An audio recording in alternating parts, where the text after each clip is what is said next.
السلام علیکم ورحمۃ اللہ وبرکاتہ نحمدہ ونصلی علی رسولہ الکریم۔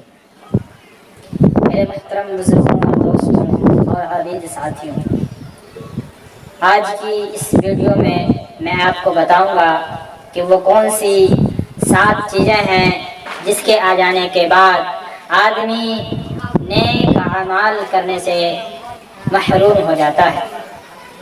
حضرت ابو ہریرہ رضی اللہ عنہ روایت کرتے ہیں کہ رسول اللہ صلی اللہ علیہ وسلم نے ارشاد فرمایا، 7 چیزوں سے پہلے نیک اعمال میں جلدی کرو۔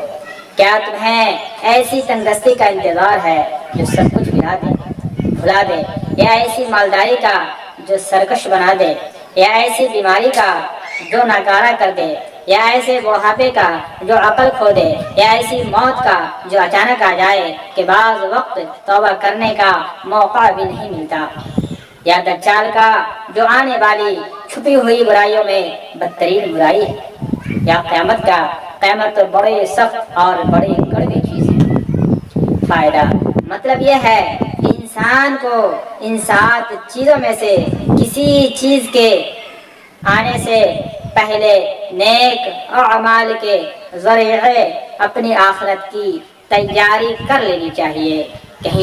کہیں ایسا نہ ہو کہ ان رکاوٹوں میں سے کوئی رکاوٹ آ جائے اور انسان اعمال صالح سے محروم ہو جائے۔ اللہ پاک سے دعا ہے کہ اللہ پاک ہم سب کو موت سے پہلے موت کی تیاری کرنے کی توفیق عطا فرمائے۔ وما علینا الا